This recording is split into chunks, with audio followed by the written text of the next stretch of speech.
জাকির নায়েককে মানুষ যারা যারা কাফের বলছে, ঠিক তাদের কাফের বলা কথাটি আকাশের দিকে থুথু দেওয়া। আকাশের দিকে থুথু দিলে মুখের ওপরেই পড়বে।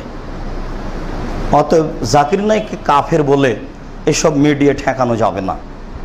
তারা কত দিনের খিদমত করছে এটা তারা বুঝতে চায় না।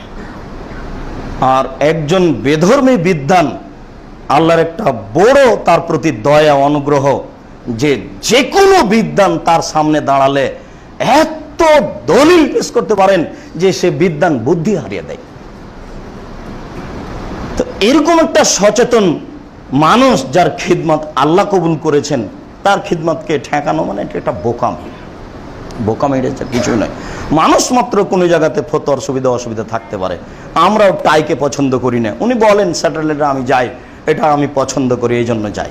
এছাড়া তারা প্রায় সব কথাগুলি একবারে চূড়ান্ত সঠিক শরীয়তের সাথে মিল আছে। আপনারা এইটা